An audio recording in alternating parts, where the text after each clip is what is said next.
أما بعد فأعوذ بالله من الشيطان الرجيم بسم الله الرحمن الرحيم عن النعمان بن بشير رضي الله تعالى عنه قال قال رسول الله صلى الله عليه وسلم الحلال بين والحرام بين وبينهما مشتبهات لا يعلمهن كثير من الناس فمن اتقى الشبهات استبرأ لدينه وعرضه ومن وقع في الشبهات وقع في الحرام كالراعي يرعى حول الحمى يوشك أن يرتع فيه ألا وإن لكل ملك حمى ألا وإن حمى الله محارمه ألا وإن في الجسد مضغة إذا صلحت صلح الجسد كله وإذا فسدت فسد الجسد كله ألا وهي القلب رواه البخاری والمسلم صدق اللہ العظیم۔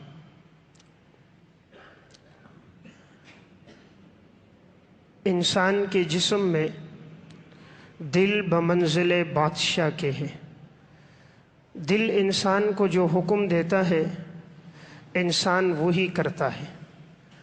جس طرح بادشاہ جو حکم رعایا کو دیتا ہے تو رعایا میں وہی حکم نافذ ہوتا ہے۔ دل اگر درست ہوتا ہے تو سارا جسم درست ہوتا ہے، اور خدا نخواستہ اگر انسان کا دل بگڑ جائے تو انسان کے سارے جسم میں بگاڑ پیدا ہو جاتا ہے۔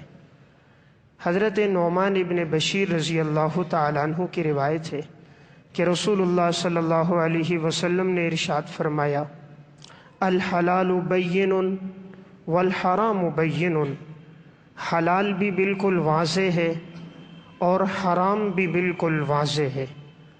وبینہما مشتبہات، اس حلال اور حرام کے درمیان بعض چیزیں مشتبہ ہیں، لا یعلمہن کثیر من الناس، جسے بہت سارے لوگ نہیں جانتے۔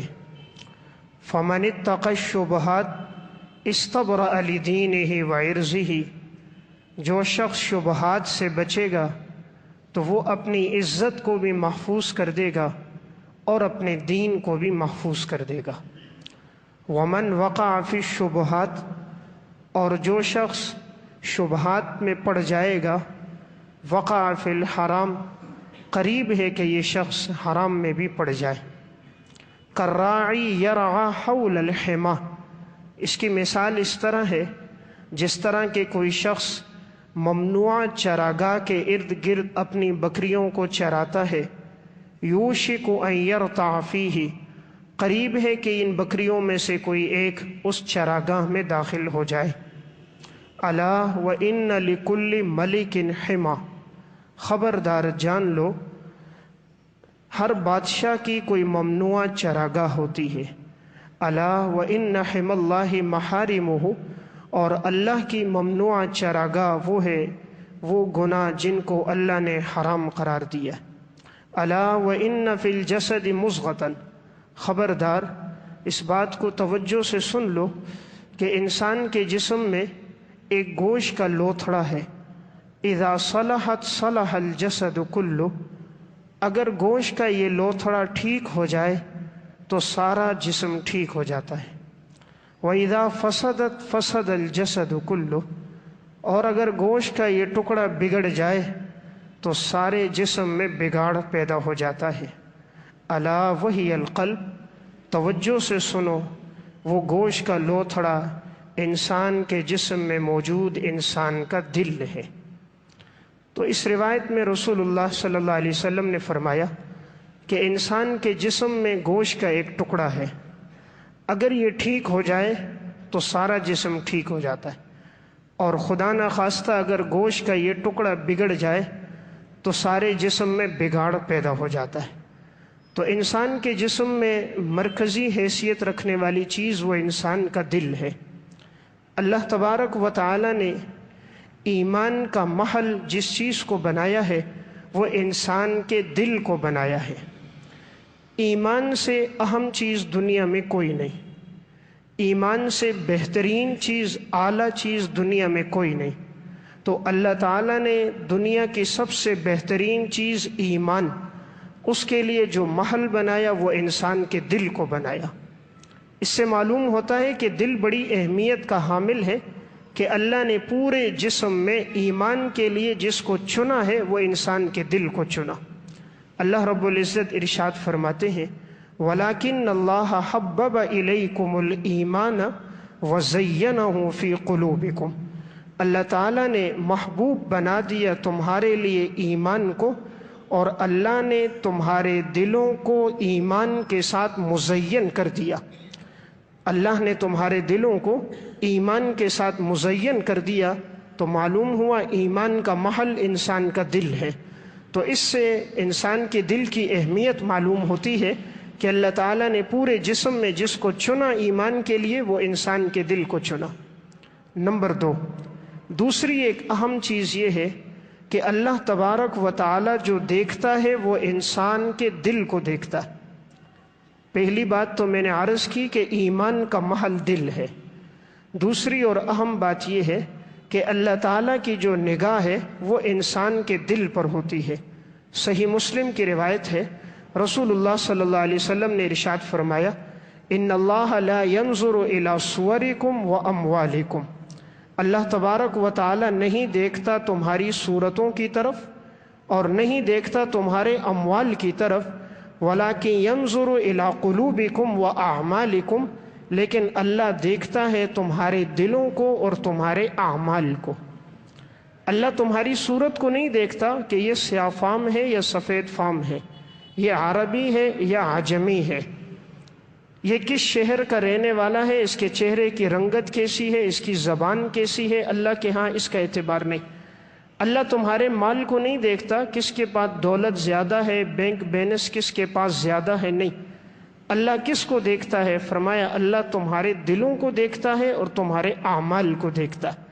تو معلوم ہوئی دوسری اہم بات یہ ہے کہ اللہ کے ہاں جو چیز سب سے اہم ہے وہ انسان کا دل ہے، اور اللہ تبارک و تعالی انسان کے دل کی طرف دیکھتا ہے۔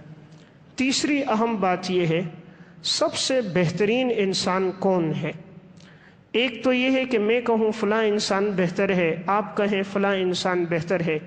ایک یہ ہے کہ جناب رسول اللہ صلی اللہ علیہ وسلم فرمائیں کہ فلاں انسان بہتر ہے۔ تو امام الانبیاء سرکار دو عالم تاجدار مدینہ آپ صلی اللہ علیہ وسلم نے کس انسان کو سب سے افضل فرمایا؟ سنن ابن ماجہ کی روایت ہے، ایک صحابی حضور کے پاس آئے اور کہا یا رسول اللہ ای الناس افضل، تمام لوگوں میں سب سے افضل انسان کون ہے؟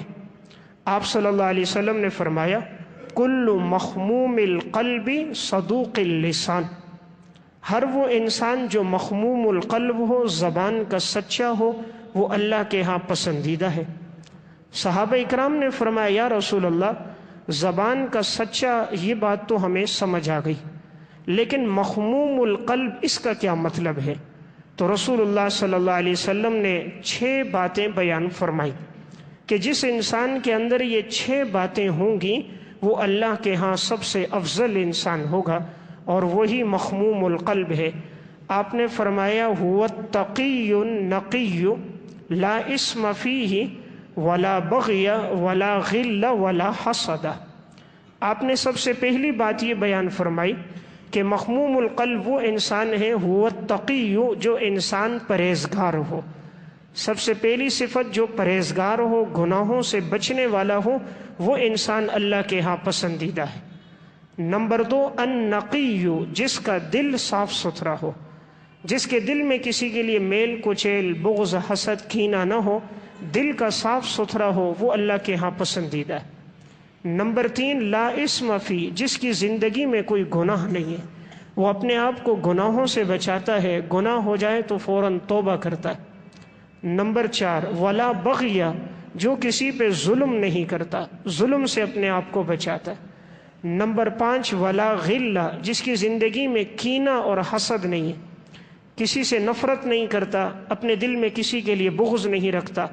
اور نمبر 6 ولا حسد، جس کی زندگی میں حسد نہیں۔ تو گویا آپ صلی اللہ علیہ وسلم نے فرمایا بہترین انسان وہ ہے جس کے اندر یہ 6 باتیں پائی جاتی ہیں۔ ان میں اہم بات آپ نے کیا بیان فرمائی؟ جس کا دل صاف ستھرا ہو۔ اب انسان کا دل کیسے صاف ستھرا ہوتا ہے کہ وہ اللہ کے ہاں پاکیزہ اور پسندیدہ بن جائے؟ تو کون سے اعمال ہیں جن سے دل نرم ہوتا ہے، اور وہ کون سے اسباب ہیں، گناہ ہیں جن کی وجہ سے انسان کا دل سخت ہوتا ہے؟ تو میں آپ کے سامنے 15 ایسے اسباب عرض کر رہا ہوں کہ جس سے انسان کا دل سخت ہو جاتا ہے، اور یہ 15 اسباب وہ ہیں جو قرآن و سنت ہی سے ثابت ہیں، یعنی ان کا تذکرہ یا اللہ نے اپنے کلام مقدس میں کیا ہے یا جناب رسول اللہ صلی اللہ علیہ وسلم نے اپنی احادیث میں کیا ہے۔ تو یہ وہ 15 چیزیں ہیں جس سے انسان کا دل سخت ہوتا ہے۔ ہم میں سے ہر آدمی کوشش کرے اگر ان میں سے کوئی بات ہماری زندگی میں ہے تو ہم اس کو اپنی زندگی سے نکالیں، ہم اس پہ توبہ تائب ہوں اور اپنے آپ کو سنگ دلی سے بچائیں، اس لیے کہ جب دل سخت ہو جاتا ہے تو ہدایت کی بات اثر نہیں کرتی۔ جب دل سخت ہو جاتا ہے تو پھر انسان قرآن و سنت سنتا ہے، اس پہ اثر نہیں ہوتا۔ تو سنگ دلی کے اسباب کون سے ہیں؟ نمبر 1 سب سے پہلا سبب ہے اللہ کے ذکر سے اعراض کرنا۔ جو انسان اللہ کی یاد سے اعراض کرتا ہے اللہ اس کے دل کو سخت کر دیتا ہے۔ سنن ترمذی کی روایت ہے، رسول اللہ صلی اللہ علیہ وسلم ارشاد فرماتے ہیں فَإِنَّ كَثْرَةَ الْكَلَامِ بِغَيْرِ ذِكْرِ اللَّهِ قَسْوَةٌ لِلْقَلْبِ، یقیناً زیادہ گفتگو کرنا جو اللہ کے ذکر کے علاوہ ہو یہ انسان کے دل کو سخت کر دیتی ہے۔ آپ نے فرمایا وَإِنَّ أَبْعَدَ النَّاسِ مِنَ اللَّهِ الْقَلْبُ الْقَاسِي، لوگوں میں سب سے زیادہ دور اللہ سے وہ انسان ہوتا ہے جس کا دل سب سے زیادہ سخت ہوتا ہے۔ لوگوں میں سب سے زیادہ دور اللہ کے ہاں کون ہوگا؟ وہ انسان ہوگا جس کا دل سخت ہوگا، وہ اللہ سے دور ہوگا۔ تو گویا پہلا سبب کیا ہے؟ اللہ کے ذکر سے اعراض۔ تو جس زبان پہ اللہ کا ذکر نہیں ہوتا عموماً یہ ہوتا ہے کہ اس انسان کا دل بڑا سخت ہوتا ہے۔ قرآن کریم میں اسی لیے اللہ رب العزت نے فرمایا کہ اگر تم یہ چاہو کہ تمہارے دلوں کو سکون ملے، اطمینان اور راحت ملے تو تم مجھے یاد کیا کرو۔ الذین آمنوا وتطمئن قلوبہم بذکر اللہ، ایمان والے لوگ وہ ہوتے ہیں کہ جن کے دلوں کو اطمینان ملتا ہے اللہ کے ذکر سے۔ الا بذکر اللہ تطمئن القلوب، اس بات کو توجہ سے سن لو کہ دلوں کو اطمینان صرف تیرے رب کی یاد سے ملے گا۔ جس رب نے دل کو پیدا کیا ہے اس نے دل کے سکون کو اپنی یاد میں رکھا ہے۔ جس رب نے دل کو پیدا کیا ہے اس نے دل کے سکون کو اپنی یاد میں رکھا ہے، اس لیے انسان جب تک اللہ کی طرف متوجہ رہتا ہے تو پرسکون رہتا ہے۔ تو پہلا سبب کیا ہوا؟ اللہ کے ذکر سے اعراض، کہ جو انسان اللہ کو یاد نہیں رکھتا اس کا دل بڑا سخت ہوتا ہے۔ قرآن کریم میں اللہ رب العزت نے سورہ زمر میں بھی اس بات کا تذکرہ فرمایا ہے کہ جب انسان اللہ سے دور ہوتا ہے اور اس کی زبان پر تلاوت اور ذکر نہیں رہتا تو پھر یہ انسان اللہ کے ہاں مردود بن جاتا ہے۔ اللہ رب العزت فرماتے ہیں اللہ نزل احسن الحدیث، اللہ وہ ہے جس نے بہترین بات کو نازل کیا قرآن کریم کو۔ کتاباً، یہ ایسی کتاب ہے متشابہن جس کے مضامین آپس میں ملتے جلتے ہیں، مثانیہ جنہیں بار بار دہرایا جاتا ہے، تقشعر منہ جلود الذین یخشون ربہم، یہ قرآن وہ ہے جسے سن کر انسان کے جسم کے رونگٹے کھڑے ہو جاتے ہیں۔ قرآن کریم کو سن کر انسان کے جسم کے رونگٹے کھڑے ہو جاتے ہیں۔ ثم تلین جلودہم وقلوبہم الی ذکر اللہ، پھر ان لوگوں کی کھالیں اور ان کے دل نرم پڑ جاتے ہیں اللہ کے ذکر سے۔ یعنی گویا اللہ نے صفت یہ ذکر کی کہ جو مجھے یاد رکھے گا، میرے کلام کی تلاوت کرے گا، میں اس کے دل کو نرم کر دوں گا، اور جو مجھے چھوڑ دے گا میں اس کے دل کو سخت کر دوں گا۔ اس لیے پہلا سبب ہوا اللہ کے ذکر سے اعراض۔ نمبر 2، انسان کے دل کی سختی کا دوسرا سبب ہے موت سے اعراض کرنا۔ جب انسان اپنی موت کو یاد نہیں رکھتا تو دل سخت ہو جاتا ہے۔ اور جب اسے اپنی موت یاد رہتی ہے کہ میں نے ایک دن مرنا ہے، میں نے دنیا سے جانا ہے، تو دل نرم پڑ جاتا ہے۔ اب وہ اگر کسی پہ ظلم کرتا ہے تو سوچتا ہے ایک دن میں نے اس دنیا سے جانا بھی ہے۔ یہ کرامن کاتبین میرے عمل کو لکھ رہے ہیں، رب السماوات والارض دیکھ رہا ہے، یہ میرے اعضاء کل قیامت کے دن گواہی دیں گے۔ تو جب موت کا خوف ہوتا ہے تو انسان رب کی نافرمانی نہیں کرتا۔ تھوڑی دیر کے لیے وہ سوچے، حضرت آدم علیہ السلام سے لے کر جناب رسول اللہ صلی اللہ علیہ وسلم تک انبیاء علیہ السلام آئے، سب دنیا سے چلے گئے سوائے حضرت عیسیٰ علیہ السلام کے۔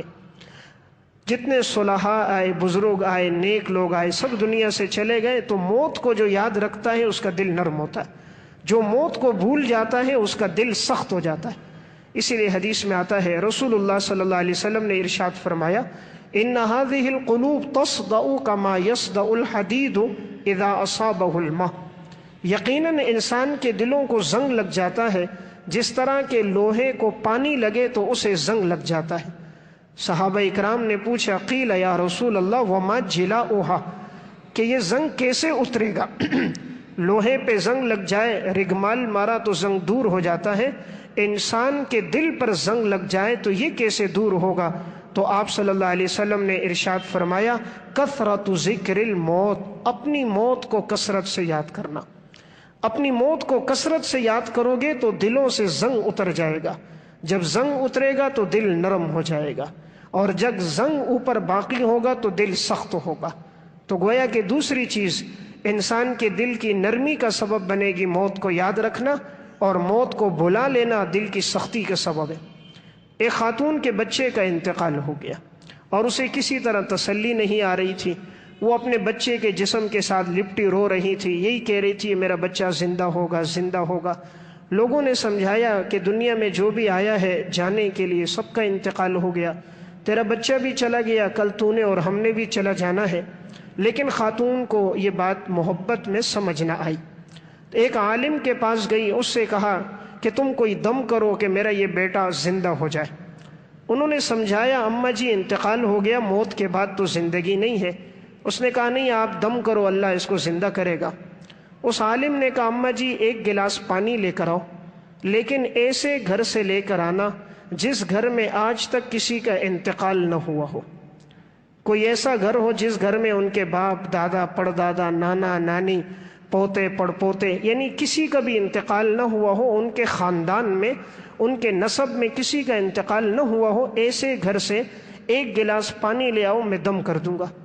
اب خاتون جس دروازے پہ جاتی دستک دیتی، ایک گلاس پانی دو، لیکن یہ بتاؤ گھر میں کسی کا انتقال تو نہیں ہوا؟ وہ کوئی بتاتا باپ کا انتقال ہوا، کوئی کہتا دادا کا، کسی کے ہاں ماں کا، کسی کے ہاں بیٹی کا، کسی کے ہاں بیٹوں کا، کسی کے ہاں پوتے کا، کسی کے ہاں 3 6 8 انتقال بھی۔ کوئی گھر اس خاتون کو ایسا نہ ملا کہ جس گھر میں کسی کا انتقال نہ ہوا۔ مایوس ہو کر لوٹ کر آئی کہ حضرت ایسا گھر تو کوئی نہیں۔ حضرت نے کہا میں یہی بات تجھے سمجھانا چاہ رہا ہوں کہ دنیا میں جو بھی آیا ہے اس نے جانا ہے۔ تیرے بیٹے کا وقت مقرر تھا، وہ بھی چلا گیا، اس لیے جو گیا ہے وہ واپس لوٹ کر نہیں آتا، تو اس کے لیے صدقہ جاریہ کر، اپنی دعاؤں میں یاد رکھ۔ تو میں بات عرض کر رہا تھا، دل کی سختی کا دوسرا سبب موت کو بھول جانا۔ جو اپنی موت کو یاد رکھتا ہے نا، اس کا دل نرم رہتا ہے۔ تو اسی لیے کبھی انسان، وہ لوگ جو مرض الموت میں ہو، کبھی ان کو دیکھا کریں کہ موت کی سختی کتنی سخت ہوتی ہے۔ اتنی آسانی سے انسان کے جسم سے روح نہیں نکلتی۔ قرآن کریم بھی اس کا تذکرہ کرتا ہے سورہ قیامہ میں، جب انسان کی روح کے نکلنے کا وقت آتا ہے تو انسان کے جسم کی کیفیت کیا ہوتی ہے۔ اللہ رب العزت ارشاد فرماتے ہیں، کلا اذا بلغت التراقیہ، جب انسان کی روح حلق تک پہنچ جاتی ہے، وقیل من راق، گھر والے کہتے ہیں کوئی ہے جھاڑ پھونک کرنے والا، جاؤ بھائی فلاں پیر صاحب کو بلاؤ، فلاں مولانا صاحب کو بلاؤ، کوئی دم درود کرے۔ سب کو بلاتے ہیں، دم کر رہے ہیں، اچھے سے اچھے ڈاکٹر کے پاس لے کر چلے گئے، مہنگے سے مہنگے ہسپتال میں لے کر گئے، آخر میں وہ بھی کہتے ہیں جی اب ہمارے پاس علاج نہیں ہے۔ آخری بات ہر ڈاکٹر کہتا ہے دعاؤں میں یاد رکھیں، دعا کریں، اللہ چاہے تو صحت دے دے، اب ہمارے بس کی بات نہیں۔ یعنی ایک وقت ایسا آتا ہے کہ اسباب ختم ہو جاتے ہیں، جہاں انسان کی آخری پہنچ ہوتی ہے وہاں سے جواب مل جاتا ہے۔ ہسپتال والے بھی کہتے ہیں جی ہمارے پاس علاج نہیں، ڈاکٹر اور طبیب بھی کہتے ہیں وَظَنَّ أَنَّهُ الْفِرَاقُ، انسان یقین کر لیتا ہے جدائی کا وقت آ گیا، وَالْتَفَّتِ السَّاقُ بِالسَّاقِ، وہ اپنی پنڈلی کو دوسری پنڈلی کے ساتھ رگڑتا ہے، إِلَىٰ رَبِّكَ يَوْمَئِذٍ الْمَسَاقُ، اب تیرے رب کی طرف لوٹ جانے کا وقت آیا۔ یہ کون انسان تھا؟ اللہ تعالیٰ فرماتے فَلَا صَدَّقَ وَلَا صَلَّى، یہ وہ شخص تھا جو اللہ کے نام پہ صدقہ نہیں دیتا تھا اور نماز نہیں پڑھتا تھا۔ روح کس کی آسانی سے نہیں نکل رہی، یہ ایڑیوں کو کون رگڑ رہا ہے، یہ موت کی سختیوں میں کون آدمی اللہ کے نام پہ نہیں خرچ کرتا تھا۔ بچے کی شادی بیاہ میں لاکھوں روپے لگا دیے، گھر بنایا اپنا ہزاروں روپے خرچ کر دیے، رب کے نام کی جھولی گھومتی ہے تو جیب میں سکے تلاش کرتے، کوئی 2 روپے 5 روپے ہے تو مسجد میں دے دیں اللہ کے گھر میں، کوئی فقیر مانگنے آتا ہے تو سکہ ملا تو ٹھیک ورنہ اسے سخت کلامی کے ساتھ ڈانٹ کے بھیج دیتے ہیں۔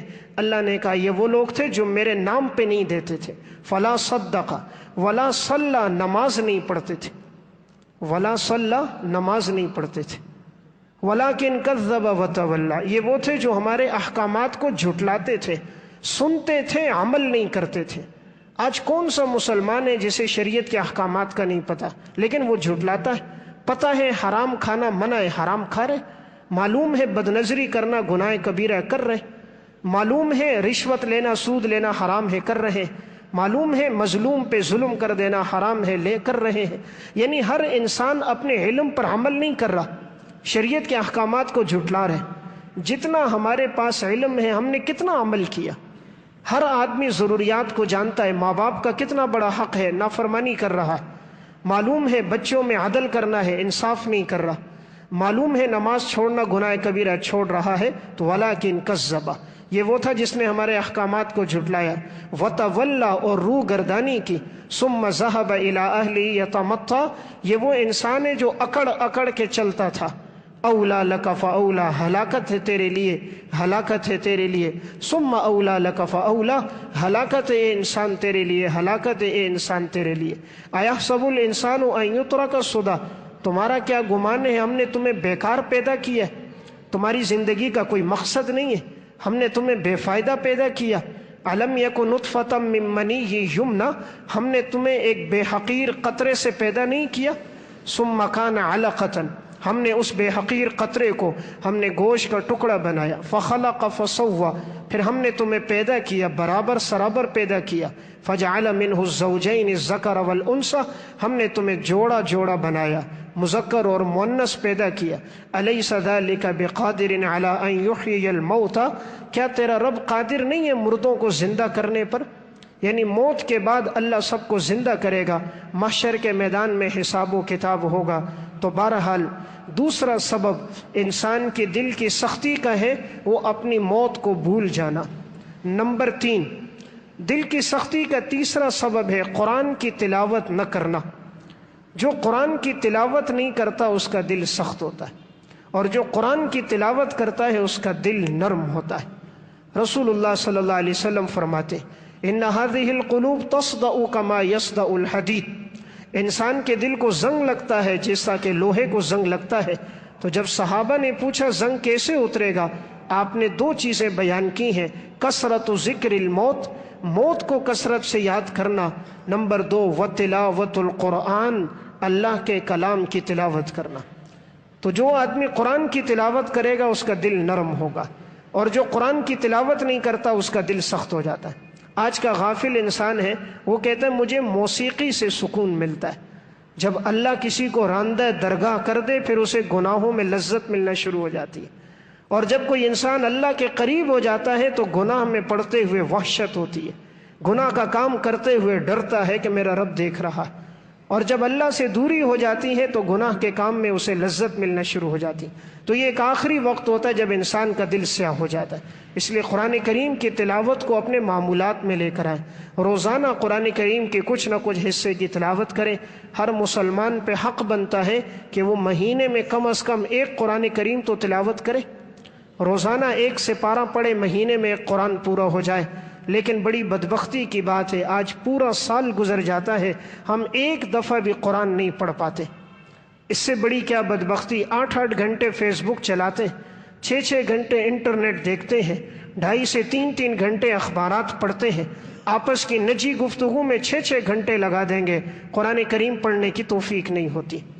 چوراہوں میں بیٹھ کے وقت ضائع کریں گے، مسجد میں بیٹھنے کی توفیق نہیں ہوگی۔ گھنٹوں آپس میں بیٹھ کے لایانی باتیں کریں گے، کلام مقدس کو اٹھانے کی توفیق نہیں ہوگی۔ تو بہرحال دل کی سختی کا تیسرا سبب قرآن کریم کی تلاوت نہ کرنا۔ نمبر 4، دل کی سختی کا چوتھا سبب نماز نہ پڑھنا۔ قرآن کریم میں اللہ رب العزت نے ایک آیت میں بنی اسرائیل کا تذکرہ کیا اور فرمایا کہ ان لوگوں کی زندگی میں 4 گناہ تھے، تو ہم نے ان 4 گناہوں کی وجہ سے ہم نے ان کے دلوں کو سخت کر دیا، اب ان پر ہدایت کی کوئی بات اثر نہیں کرتی۔ وہ 4 گناہ ایسے تھے جن کی وجہ سے ان کے دلوں میں سختی آ گئی اور اللہ تبارک و تعالی نے ان پہ لعنت کر دی، اب ہدایت کی کوئی بات یہ سنتے اور ان پر اثر انداز نہ ہوتی۔ تو وہ 4 چیزیں کون کون سی ہیں؟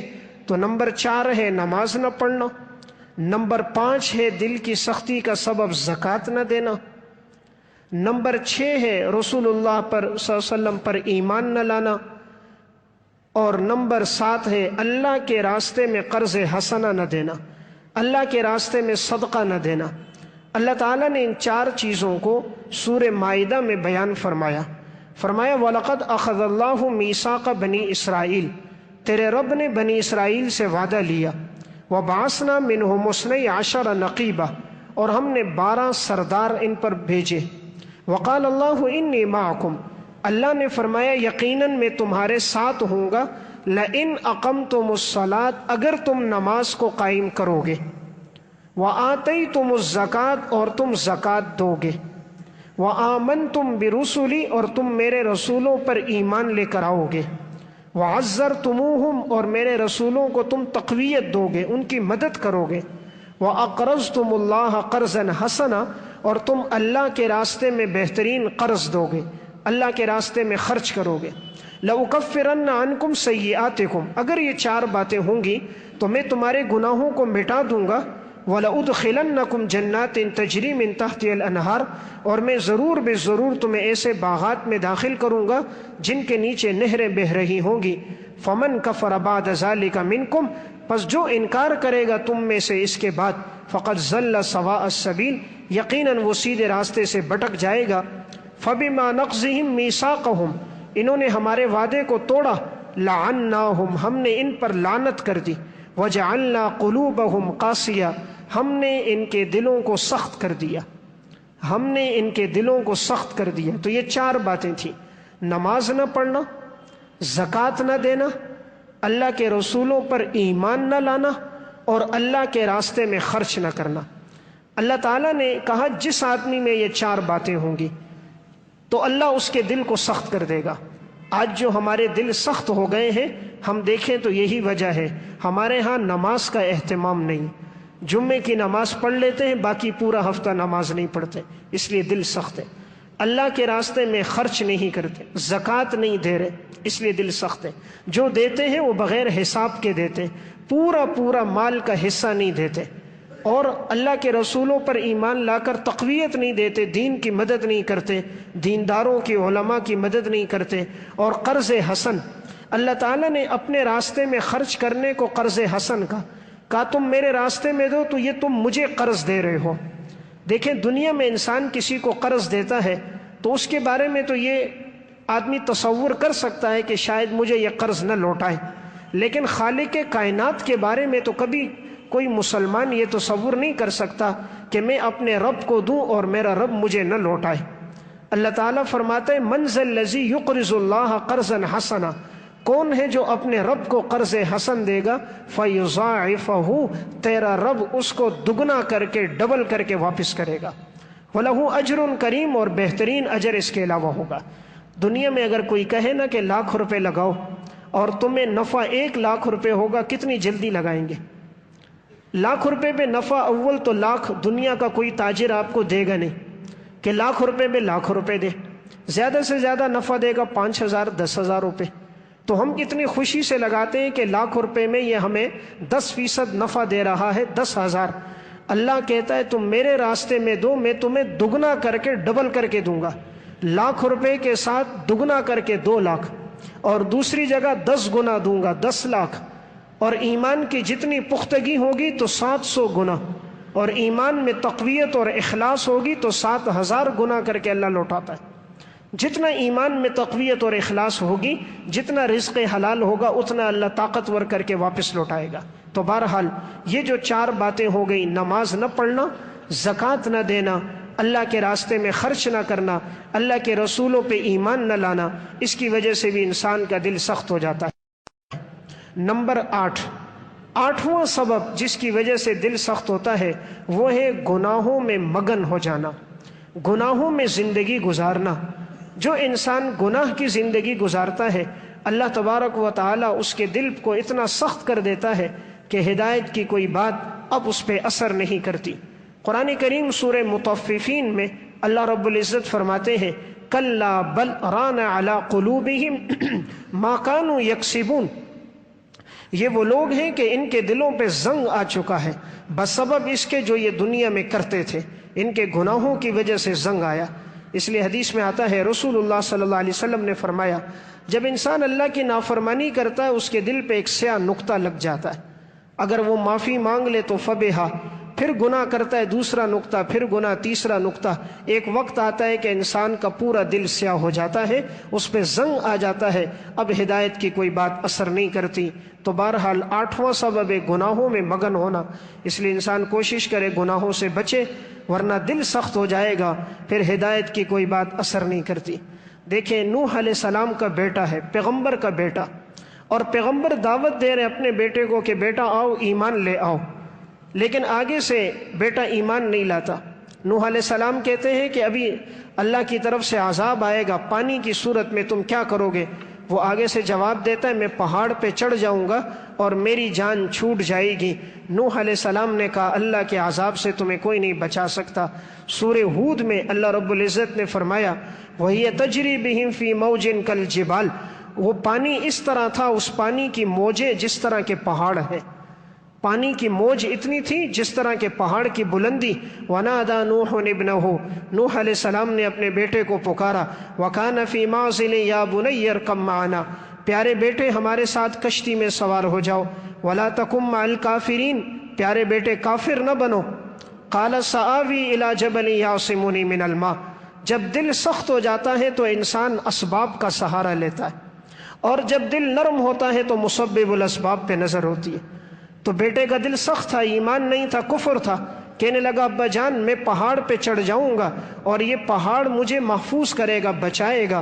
نوح علیہ السلام نے فرمایا لا عاصم اليوم من امر اللہ الا من رحم، آج کے دن کوئی نہیں بچ سکتا تیرے رب کے عذاب سے مگر وہی بچے گا جس پہ رب العالمین رحم کرے گا۔ وحال بینہم الموج فکان من المغرقین، ان کے درمیان میں موج حائل ہو گئی اور نوح کا بیٹا پانی میں غرق ہو گیا۔ نوح علیہ السلام کے سامنے پانی میں ان کا بیٹا غرق ہو گیا۔ معلوم ہوا ایمان نہیں ہے تو پیغمبر بھی بیٹے کو نجات نہیں دے سکتا۔ نجات دینے والی چیز ایمان اور اعمال ہے، اس لیے جب گناہ بڑھ جاتے ہیں تو ہدایت کی بات پیغمبر بھی کرتا ہے تو دل پہ اثر نہیں ہوتا۔ اس لیے اللہ سے معافی مانگنی چاہیے، اللہ ہمارے دل کو سخت نہ کرے کہ قرآن سنے اور اثر نہ ہو، ہدایت سنے اور اثر نہ ہو۔ آج سنتے ہیں سود کھانا حرام ہے، اثر نہیں ہوتا، سنتے ہیں رشوت کھانا حرام ہے، کہتے ہیں جی یہ تو چائے پانی ہے، سنتے ہیں ایک نماز کا چھوڑ دینا کفر کے بمنزل ہے کہ رسول اللہ صلی اللہ علیہ وسلم نے فرمایا من ترک الصلاۃ عامدا متعمدا فقد کفر، جس شخص نے جان بوجھ کے فرض نماز کو چھوڑا یقیناً اس نے کفر کیا۔ پیغمبر کہہ رہے اس نے کفر کیا۔ صحابہ کسی عمل کے چھوڑنے کو کفر نہیں سمجھتے تھے سوائے نماز کے۔ آج نماز کا وقت ہوتا ہے کتنے لوگ مسجد آتے ہیں، یعنی ہم سن رہے عمل نہیں کر رہے، شریعت کی ساری باتوں کا علم ہے لیکن آج زندگی سے عمل رخصت ہو گیا۔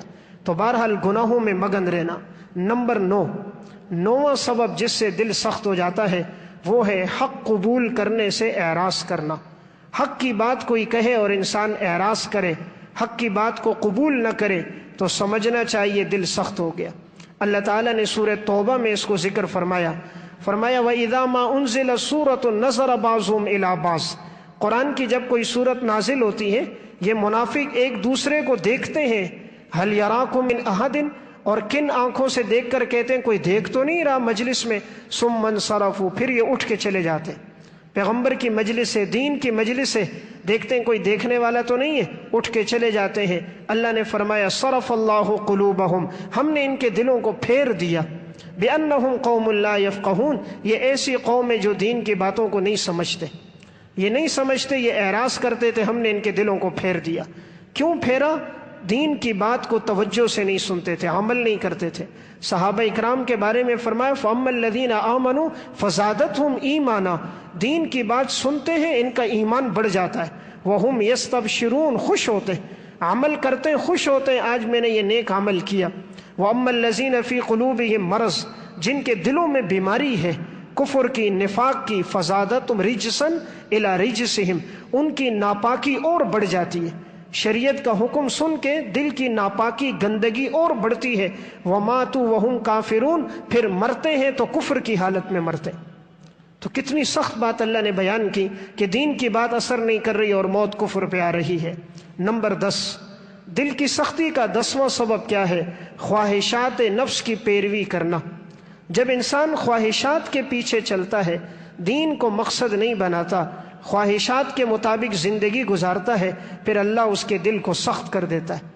سورہ جاسیہ میں اللہ رب العزت فرماتے افرأیت من اتخذ الہہ ہواہ، کیا آپ نے دیکھا اس شخص کو جس نے خواہشات کو اپنا معبود بنا دیا؟ خواہشات کو اپنا معبود بنایا، یعنی جو خواہش دل میں آ رہی ہے اسے پورا کر رہا ہے۔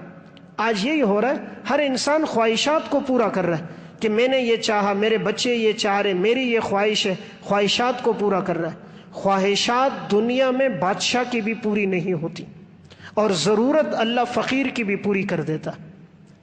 جو خواہشات پہ چلے گا یہ کبھی پوری ہونے والی نہیں ہے، خواہشات سے کبھی انسان کا پیٹ نہیں بھرتا۔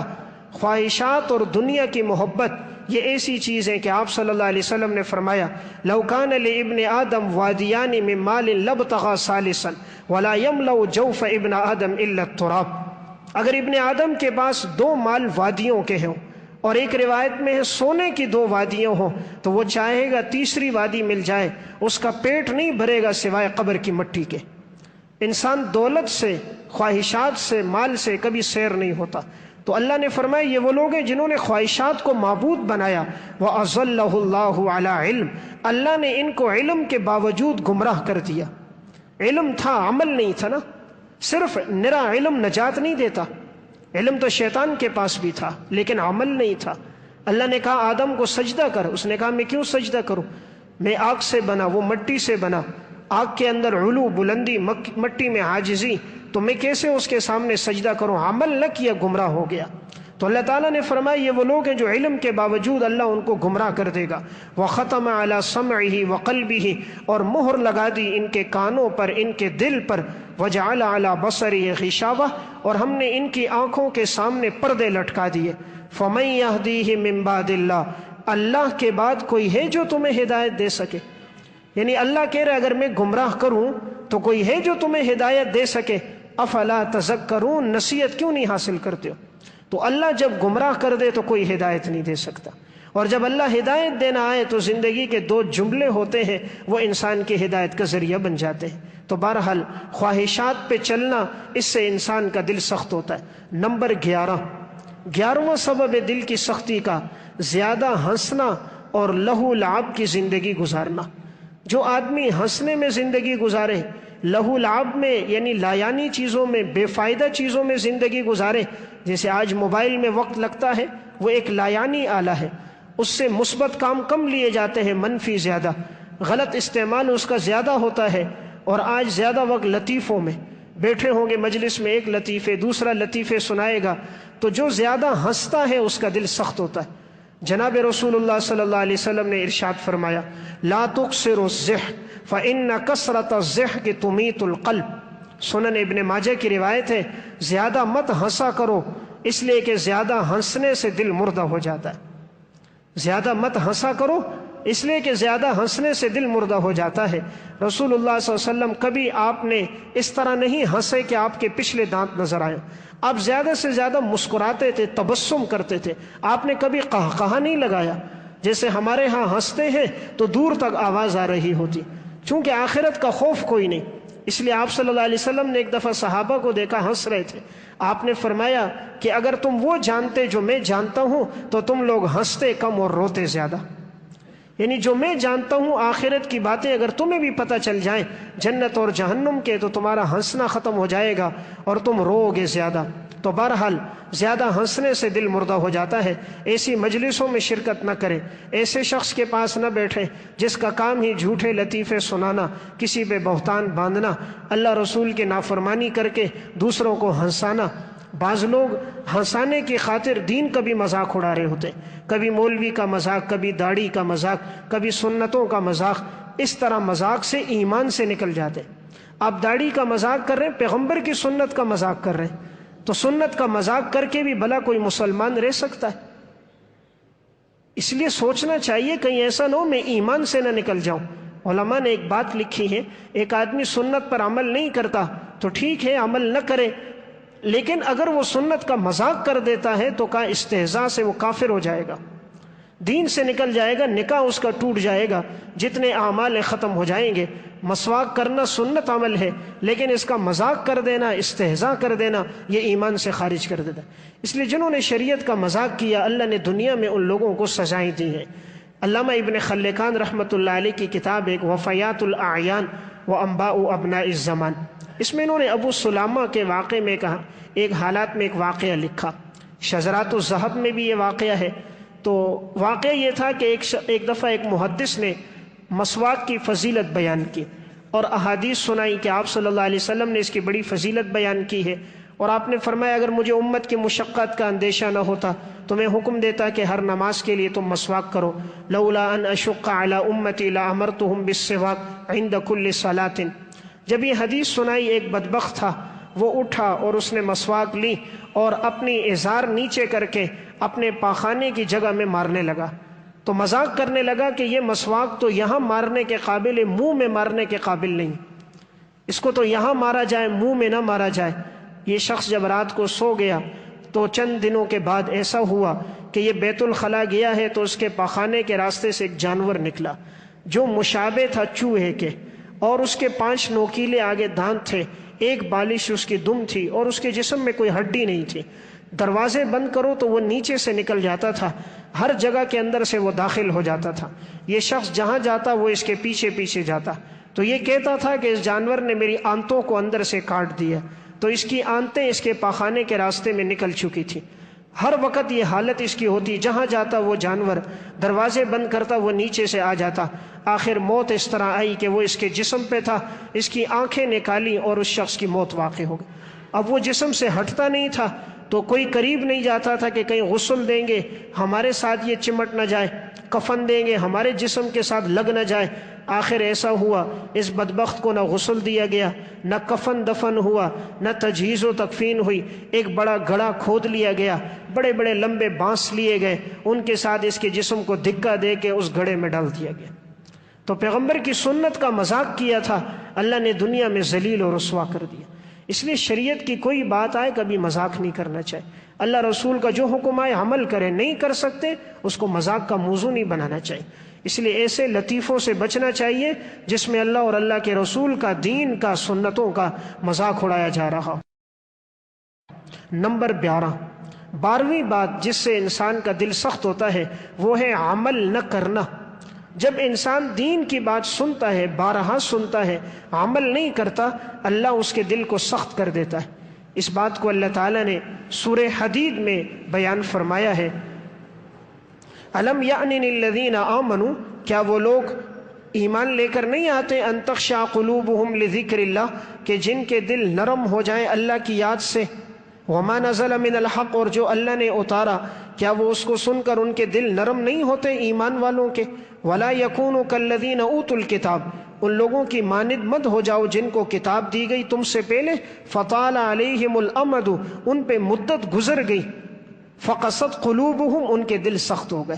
اللہ نے کتاب دی، عمل نہیں کیا، وقت گزرتا گیا، انہوں نے عمل نہ کیا تو فقست قلوبہم، ہم نے ان کے دلوں کو سخت کر دیا۔ اس لیے جب زندگی میں عمل نہیں ہوتا تو انسان کا دل سخت ہو جاتا ہے۔ نمبر 13واں سبب جس کی وجہ سے انسان کا دل سخت ہوتا ہے وہ ہے جمعے کی نماز نہ پڑھنا۔ عام نمازوں کا تذکرہ بھی ہوا، خاص طور پہ جمعے کی نماز، کہ جو شخص اس کا اہتمام نہیں کرتا، حدیث میں آتا ہے اللہ اس کے دل کو سخت کر دیتا ہے اور اللہ اس کے دل پہ مہر لگا دیتا ہے۔ صحیح مسلم کی روایت ہے، رسول اللہ صلی اللہ علیہ وسلم نے فرمایا لَيَنْتَهِيَنَّ أَقْوَامٌ عَنْ وَدْعِهِمُ الْجُمُعَاتِ، یہ قوم کے لوگ باز آ جائیں جمعوں کی نماز چھوڑنے سے، او لَيَخْتِمَنَّ اللَّهُ عَلَى قُلُوبِهِمْ، ورنہ اللہ ان کے دلوں پہ مہر لگا دے گا، ثُمَّ لَيَكُونَنَّ مِنَ الْغَافِلِينَ، اور یہ ہو جائیں گے غافل لوگوں میں سے۔ اس لیے جو جمعے کی نماز چھوڑتا ہے اس کے دلوں پہ اللہ مہر لگا دیتا ہے۔ جمعے کی نماز کا مطلب صرف یہ نہیں جو ہمارے ہاں تصور ہے، ہم آتے ہیں خطبے کے وقت، خطبہ بالکل آخری اینڈ چل رہا ہوتا ہے، گھر میں بیٹھیں گے، موبائل دیکھیں گے، فضول گپ شپ لگائیں گے، خدا کے گھر میں نہیں آئیں گے، اور جب آخری خطبے کا اینڈ ہوگا آئیں گے، 2 رکعت پڑھی اور فوراً ایسے نکلے جیسے کوئی جیل سے نکلتا ہے۔ اس طرح کپڑوں کو جھاڑتے ہیں جس طرح کے کپڑوں پہ گندگی ناپاکی لگی ہے، جھاڑا اور قید خانے سے نکل گیا۔ تو مسلمان ہفتے کے بعد جمعے کی نماز کا ٹائم آیا، صرف 2 رکعت پڑھنے کے لیے آئے ہیں، اپنے آپ کو بس ایک فرض جیسے اپنے ذمے سے ہٹانا ہوتا ہے۔ سلف کے ہاں تو جمعے کا اتنا اہتمام تھا، وہ فجر کی نماز پڑھ کے مسجد سے نہیں جاتے تھے، وہ جمعے کی نماز پڑھ کے گھر جاتے تھے، اور کاروبار جمعے کے بعد کرتے تھے، صبح کاروبار ہی نہیں کرتے تھے۔ اس لیے جو آدمی جمعے کے بعد کاروبار کرتا ہے اس کے رزق میں زیادہ برکت ہوتی ہے۔ قرآن کریم میں اس کی طرف اشارہ موجود ہے، اللہ رب العزت نے سورہ جمعہ میں بیان کیا ہے کہ یہ ایمان والے لوگ وہ ہیں کہ جب جمعے کی نماز ہو جاتی ہے فَإِذَا قُضِيَتِ الصَّلَاةُ فَانْتَشِرُوا فِي الْأَرْضِ، زمین میں پھیل جاتے، وَابْتَغُوا مِنْ فَضْلِ اللَّهِ، اور اللہ کے رزق کو تلاش کرتے ہیں اور اللہ کو یاد کرتے ہیں۔ اس سے معلوم ہوا جو جمعے کے بعد کاروبار کرتا ہے اس میں برکت ہے۔ جمعے کی اذان سنتے ہی کاروبار چھوڑ دینا چاہیے۔ قرآن کریم میں اللہ رب العزت نے فرمایا یا ایھا الذین آمنوا اذا نودی للصلاۃ من یوم الجمعہ، جب جمعے کے دن اذان ہو جائے فسعوا الی ذکر اللہ، دوڑو اللہ کی یاد کی طرف، وذروا البیع، اور اپنے خرید و فروخت کو چھوڑ دو، خرید و فروخت کو چھوڑ دو۔ آج اذان جمعہ کے بعد بھی بے ہوتی ہے، اللہ فرما رہا ہے امر کا صیغہ، چھوڑو، ہم نہیں چھوڑ رہے۔ تو جو رب کی بات پر عمل نہیں کرتا، اس لیے جمعے کے بعد جو مال کمایا جاتا ہے اس میں برکت نہیں ہوتی۔ جمعے کی اذان کے بعد جو انسان کماتا ہے وہ برکت نہیں ہے، اس لیے بعض علماء نے تو اس کو حرام لکھا ہے، بعض علماء نے اس کو مکروہ تحریمی لکھا ہے کہ اس میں جو مال آئے گا وہ حرام مکروہ تحریمی ہوگا، اس میں برکت نہیں ہوگی۔ کہ جب اللہ نے کہہ دیا تم بے و شراء کو چھوڑ دو، کیسا مسلمان ہے آدھے گھنٹے کے لیے دکان نہیں بند کر سکتا؟ آدھے گھنٹے کے لیے دکان بند نہیں ہے کہ آسان ہوئی ہے چھوڑ دے، اللہ کی طرف متوجہ ہو جائے۔ قرآن کہہ رہا ہے وذروا البیع، بے کو چھوڑو، فسعوا امر کا صیغہ ہے، اللہ کی یاد کی طرف دوڑو، اللہ کا تذکرہ سنو۔ آدھا گھنٹہ اگر مسجد میں پہلے آ گیا، اللہ رسول کی بات سن لی تو کیا حرج کی بات ہے؟ جہاں گھنٹوں دنیا میں گزرتے ہیں، آدھا گھنٹہ رب کے گھر میں گزر جائے، شاید یہ نجات کا ذریعہ بن جائے۔ اس لیے جس شخص کا ایسا کاروبار ہو اسے چاہیے جمعے کی اذان ہوتے ہی اپنی دکان کو، کاروبار کو بند کر دے۔ کوئی آتا بھی ہے گراہک تو کہے جمعے کے بعد کھلے گی، اس کے بعد بے و شراء نہ کرے، ورنہ ایسے آدمی کی جو کمائی ہوگی بعض کے نزدیک حرام ہوگی، بعض اہل علم کے ہاں مکروہ تحریمی ہوگی۔ اس سے ہر مسلمان کو بچنا چاہیے۔ نمبر 14واں سبب جس سے انسان کا دل سخت ہوتا ہے وہ ہے تکبر کرنا۔ متکبر آدمی جو ہوتا ہے اس کا دل سخت ہوتا ہے۔ سورہ مؤمن میں اللہ رب العزت نے اس کی طرف اشارہ فرمایا ہے کہ متکبر آدمی جو ہے اس کے دل کو سخت کر دیا گیا ہے، اس لیے ہدایت کی بات، ایمان کی بات ان لوگوں کے دلوں پہ اثر نہیں کرتی۔ کذالک یطبع اللہ علی قلب متکبر جبار، اللہ نے مہر لگائی ہے ہر اس کے دل پر جو تکبر کرنے والا ہوگا، سرکش ہوگا۔ معلوم ہوا سرکش انسان، متکبر انسان کے دل پہ مہر لگ جاتی ہے، اس لیے تکبر والا ہدایت کی بات قبول نہیں کرتا، کیونکہ متکبر ہوتا ہے، اللہ نے دل پہ مہر لگا دی، ایمان کی بات اثر نہیں کر رہی۔ 15ویں بات کہ جس کی وجہ سے انسان کا دل سخت ہوتا ہے وہ ہے بے حیائی کا ارتکاب کرنا۔ جب انسان کی زندگی بے حیائی میں گزرتی ہے تو اللہ تعالیٰ اس کے دل کو سخت کر دیتا ہے، اب ہدایت کی بات اثر نہیں کرتی۔ سورہ احزاب میں اس کی طرف اللہ نے اشارہ کیا، ایمان والوں کو حکم یہ دیا کہ تم جب بھی ازواج مطہرات سے کوئی سامان لینا ہو، کوئی بات کرنی ہو تو تم پردے کے پیچھے سے کیا کرو، اس کی وجہ سے تمہارا دل بھی صاف رہے گا، ان کا دل بھی صاف رہے گا۔ وَإِذَا سَأَلْتُمُوهُنَّ مَتَاعًا فَاسْأَلُوهُنَّ مِنْ وَرَاءِ حِجَابٍ، جب کوئی سوال کرنا ہو تو تم سوال کرو پردے کے پیچھے سے۔ ذَلِكُمْ أَطْهَرُ لِقُلُوبِكُمْ وَقُلُوبِهِنْ، یہ تمہارے دلوں کو پاکیزہ کرے گا اور ان کے دلوں کو بھی پاکیزہ کرے گا۔ یعنی جو حیا پہ چلے گا اس کا دل نرم ہوگا، اور جو بے حیائی پہ چلے گا اس کا دل سخت ہوگا۔ اس لیے جس آدمی کی نگاہیں ٹھیک نہیں دیکھتی، بد نظری کر دیتا ہے، فحش پروگرامات دیکھتا ہے، اس کا دل سخت ہوتا ہے۔ اور جس کی نگاہیں محفوظ ہوتی ہیں، اپنی نگاہوں کی حفاظت کرتا ہے، بد نظری سے بچتا ہے، اللہ تبارک و تعالی اس کو ایمان کی حلاوت دیتا ہے۔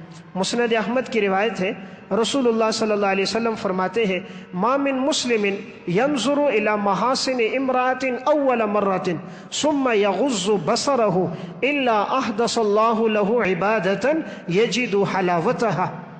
آپ صلی اللہ علیہ وسلم فرماتے ہیں، جس نے کسی عورت کو دیکھا، اس کے حسن و جمال پر اس کی پہلی نگاہ پڑی اور اس نے اپنی نگاہوں کو جھکا دیا، اللہ اس کو عبادت میں لذتیں عطا کرے گا۔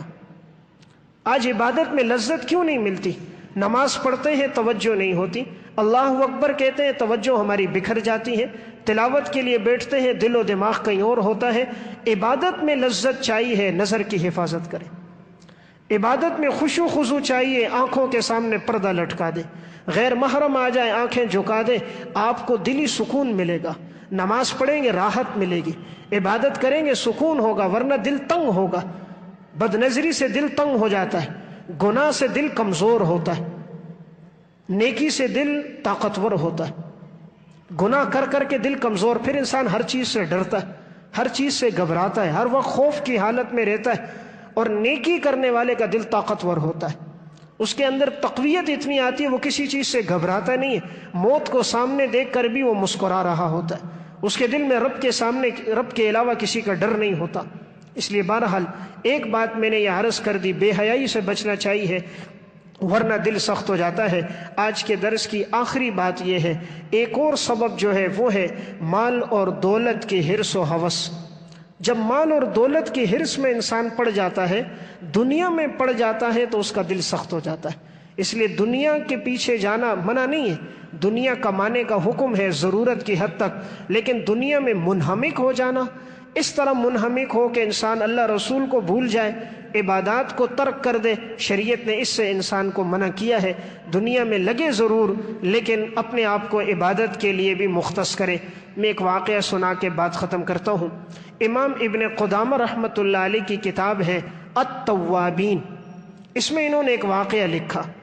حضرت مالک بن دینار رحمۃ اللہ علیہ ایک دفعہ گزر رہے تھے، دیکھا کہ ایک نوجوان ہے اور وہ ایک محل تعمیر کر رہا ہے، اس کے ساتھ اس کے نوکر بھی ہیں، خادم بھی ہیں، ایک کو حکم دیتا ہے، کوئی گھارا لاتا ہے، کوئی اینٹیں لے کر آتا ہے، عمارت بن رہی ہے، بڑی خوبصورت عمارت ہے۔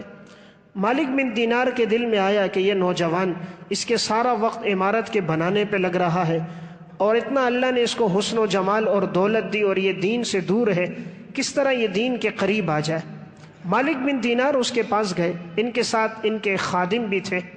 جب وہاں پہنچے تو اسے نصیحت کی، اس نوجوان نے پہلے تو ان کی طرف توجہ نہ کی، تو مالک بن دینار کے ساتھ جو شخص تھا اس نے کہا تمہیں معلوم ہے یہ کون ہے؟ کہا نہیں۔ کہا یہ مالک بن دینار ہے، یہ اس دور کے بڑے اللہ والے ولی تھے، بزرگ تھے۔ اس نوجوان نے نام تو سنا تھا، دیکھا نہیں تھا۔ جب مالک بن دینار کا نام سنا تو کھڑے ہو گئے، کہا حضرت معافی چاہتا ہوں میں آپ کی بات توجہ سے نہ سن سکا۔ مالک بن دینار نے کہا بیٹا یہ تم کیا بنا رہے ہو؟ کہا جی اپنے لیے خوبصورت ایک محل بنا رہا ہوں۔ کہا اس پر تم کتنا خرچہ کرو گے؟ اندازہ کیا ہے؟ کہا 1,00,000 دراہم اس پہ خرچہ کروں گا، 1,00,000 دراہم اس پہ خرچہ کروں گا۔ مالک بن دینار نے کہا بیٹا یہ 1,00,000 دراہم مجھے دے دو، میں اللہ کے ہاں تمہیں اس سے بہترین محل کی ضمانت لیتا ہوں، اللہ تمہیں اس سے بہترین اپنے ہاں جنت میں محل دے گا، اور اس کی جو مٹی ہوگی وہ مشک اور عنبر کی ہوگی، زعفران کے ساتھ اسے ملا کر اسے تعمیر کیا گیا ہوگا، اس کا بنانے والا خود خدا ہے کہ جس نے کلمہ کن سے بنایا ہے، جس کے اندر حور و غلمان ہوں گے، خدمت کے لیے نوکر چاکر موجود ہوں گے، وہاں شراب اور دودھ کی نہریں بہہ رہی ہوں گی، جو تم چاہو گے تمہیں ملے گا، اللہ تمہیں اس سے بہتر دے گا، تم اپنی یہ رقم مجھے دو، میں اللہ کی راہ میں خرچ کرتا ہوں اور اس سے بہتر محل کی میں تمہارے لیے ضمانت لیتا ہوں۔ نوجوان نے ان کی طرف دیکھا اور دیکھ کر کہا مجھے ایک رات کی مہلت دے دو۔ کہا جاؤ۔ ابن قدامہ رحمۃ اللہ علیہ لکھتے ہیں نوجوان چلا گیا۔ اگلے دن مالک بن دینار آئے، لیکن رات کو اللہ سے مانگا کہ یا اللہ یہ بہت بڑی رقم ہے جو مٹی پہ لگا رہا ہے۔ آج انسان بھی کیسا نادان ہے، ساری دولت کس پہ لگاتا ہے؟ مٹی پر، مٹی پہ لگاتا ہے اور پھر وہ مٹی ہو جاتی ہے۔ ساری رقم لگتی ہے مٹی پر، خود مٹی سے بنا مٹی ہو گیا۔ ساری رقم مٹی پہ لگائی، ایک وقت آتا ہے وہ بھی مٹی بن جاتی۔ ایک بادشاہ نے محل تعمیر کیا تھا، بڑا خوبصورت محل بنایا، اور اس نے پورے ملک میں یہ بات کہی تھی میرے محل کے اندر کوئی عیب نکالے گا تو میں اس کو منہ مانگا انعام دوں گا۔ کوئی آدمی اس میں کوئی ایک عیب بتا دے، ایک نقص بتا دے۔ لوگ آتے تھے محل کی خوبصورتی دیکھتے، کوئی اندر سے کوئی باہر سے، کوئی آدمی اس میں عیب نہ بتا سکا۔ ہر آدمی آتا دیکھتا، ہر آدمی آتا دیکھتا۔ بادشاہ نے اتنا خرچہ کیا تھا، اتنا خرچہ کیا تھا، محل میں کوئی عیب نظر نہیں آیا۔ ایک اللہ والے وہاں سے گزرے، پوچھا بھئی یہ لوگ کیوں جمع ہے؟ کہا بادشاہ نے کہا اس میں کوئی ایک عیب بتا دو تو میں منہ مانگا انعام دوں گا۔ سارے لوگوں نے دوربینیں فٹ کی ہیں، کوئی عیب نظر نہیں آ رہا۔ وہ اللہ والا اندر گیا، گھوم کر آیا، کہا اس محل میں 2 عیب ہے، اس محل میں 2 عیب ہیں۔ لوگ اسے بادشاہ کے پاس لے کر گئے، کہا کہ بھئی یہ فقیر ہے، یہ کہتا ہے اس میں 2 عیب ہے۔ بادشاہ نے کہا کون سے 2 عیب ہیں؟ کہا پہلا عیب یہ ہے کہ یہ جو تم نے محل بنایا یہ ہمیشہ باقی نہیں رہے گا، اور نمبر 2 اس کا بنانے والا ہمیشہ نہیں رہے گا۔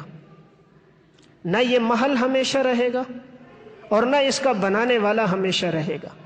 بادشاہ نے بات سنی تو کہا واقعی سب سے بڑا عیب تو یہی عیب ہے کہ میں نے بنایا ہے، میں اس میں ہمیشہ نہیں رہوں گا اور یہ محل بھی ہمیشہ نہیں رہے گا۔ بادشاہ نے اس محل کو اللہ کے راہ میں صدقہ کر دیا، جتنی رقم حاصل ہوئی سب خرچ کی۔ تو میں عرض یہ کر رہا تھا کہ مالک بن دینار رحمہ اللہ نے اللہ سے رات کو دعا کی کہ اے اللہ اس کی رقم تیرے راستے میں قبول ہو جائے۔ دعا کی اور صبح آئے، اس نوجوان سے انہوں نے کہا کہ بیٹا یہ 1 لاکھ درہم تم مجھے دے دو۔ اس نے 1 لاکھ درہم مالک بن دینار کو دیے۔ فرمایا آپ مجھے کوئی تحریر لکھ کر دو کہ آپ نے جو ضمانت لی ہے جنت میں محل کی۔ مالک بن دینار نے ایک تحریر لکھی، اس پہ لکھا تھا کہ اے اللہ یہ ایک نوجوان لڑکا ہے اور میں نے اس سے 1 لاکھ درہم لیے ہیں کہ جنت میں اللہ تو اسے اس سے بہتر محل دے دینا۔ یہ تحریر مالک بن دینار کی طرف سے ہے۔ اس نوجوان کو دی، 1 لاکھ درہم لیے، واپس آئے، فقراء میں تقسیم کر دیے، جو جو مستحق لوگ تھے سب کو دے دیے۔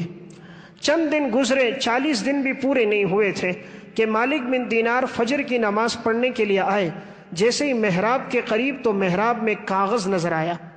مالک بن دینار آگے بڑے، کاغذ اٹھایا تو دیکھا کاغذ پر تو وہ ان کی تحریر تھی، اور اس کے پیچھے جب انہوں نے پڑھا اس پہ لکھا ہوا تھا مالک بن دینار تم نے جو اس نوجوان سے وعدہ کیا تھا کہ تمہیں اللہ اس سے بہتر محل دے گا، ہم نے تیرے وعدے کی لاج رکھی ہے، ہم نے اس محل سے 70 گنا بہترین محل اس نوجوان کو عطا کیا۔ مالک بن دینار نے جب دیکھی وہ تحریر، وہ کاغذ اٹھایا، دوسری طرف دیکھا تو اس کی تحریر تھی جو مالک بن دینار نے اس کو لکھ کر دی تھی، اور جو پچھلی جانب دیکھا تو تحریر تھی لیکن بغیر سیاہی کے لکھی ہوئی۔ ابن قدامہ لکھتے ہیں بغیر سیاہی کے ایک نورانی تحریر تھی، روحانیت اور نور میں وہ تحریر چمک رہی تھی۔ تو مالک بن دینار نے وہ کاغذ لیا، اس نوجوان کے گھر گیا۔ گھر پہنچا تو دیکھا عورتوں کے رونے کی آواز آ رہی ہے۔ پوچھا یہ کیوں رو رہی ہیں؟ کہا اس نوجوان کا گزشتہ رات کو انتقال ہو چکا ہے۔ مالک بن دینار نے کسی سے کوئی بات نہ کی، کہا یہ بتاؤ کہ جس نے اس نوجوان کو غسل دیا ہے وہ آدمی کہاں ہے؟ کسی نے بتایا حضرت یہ فلاں ہے۔ حضرت نے اسے بلایا، بلا کر کہا تم نے اس نوجوان کو غسل دیا ہے؟ کہا جی دیا ہے۔ کہا اس نے تمہیں کوئی وصیت کی تھی؟ کہا حضرت اس نے ایک نصیحت یہ کی تھی، اس نے مجھے ایک کاغذ دیا تھا، کہا تھا کہ جب میرا انتقال ہو جائے تو یہ مالک بن دینار نے مجھے ایک کاغذ لکھ کر دیا تھا کہ تم 1 لاکھ درہم اللہ کے نام پر دے دو، اللہ تمہیں اس سے بہترین محل جنت میں دے گا۔ یہ اس ضمانت کا کاغذ مجھے کہا کہ یہ میرے کفن میں رکھ دینا، تو اس نے کہا تھا میں نے وہ کاغذ اس کے کفن میں رکھا تھا۔ مالک بن دینار رحمہ اللہ نے جب وہ کاغذ اپنے جیب سے نکالا اور اس کو دکھایا، کہا یہی کاغذ تھا؟ اس نے کہا اللہ کی قسم یہی کاغذ تھا، یہی کاغذ تھا جو میں نے اس کے کفن میں رکھا تھا۔ تو اللہ تبارک و تعالی نے گویا غیب سے اس تحریر کے پیچھے لکھا ہوا آیا کہ جو مالک تو نے اس سے وعدہ کیا ہے، ہم نے تیرے وعدے کی لاج رکھی ہے، ہم نے 70 گنا بڑا یہ محل اس کو دے دیا۔ جب اس شخص نے لوگوں کو بتایا کہ یہ تو خود میں نے اس کے کفن میں رکھی تھی، اور جیسے ہی اس کی تدفین ہوئی ہے ایک رات نہیں گزری، اگلی رات ان کے پاس یہ کاغذ ہے۔ بڑے بڑے مالدار کھڑے ہو گئے، مالک بن دینار سے کہا ہم سے 2 لاکھ درہم لے لو، ہمیں جنت کے محل کی ضمانت دو۔ کوئی کہتا 5 لاکھ درہم لے لو، کوئی کہتا 10 لاکھ لے لو۔ فرمایا سودا وہ ہوتا ہے جو بن دیکھے ہوتا ہے، سودا وہ ہے جو بن دیکھے ہے۔ اس نوجوان نے 1 لاکھ درہم دیے بن دیکھے، تم نے تو دیکھ لیا کہ وہ تحریر کے پیچھے لکھا ہوا آیا، اس نے تو دیکھا نہیں تھا، اللہ کے نام پر دے دیا، اللہ نے دنیا میں سچا کر دکھایا۔ تو من ذا الذی یقرض اللہ قرضا حسنا، جو اللہ کے لیے خرچ کرتا ہے اللہ اسے دنیا میں لوٹا دیتا ہے۔ تو ہم میں سے ہر ایک یہی کوشش کرے، اپنے دل کو نرم رکھے اور ان دل کی سختی کے ان اسباب سے بچتا رہے۔ اللہ ہم سب کو عمل کی توفیق عطا فرمائے۔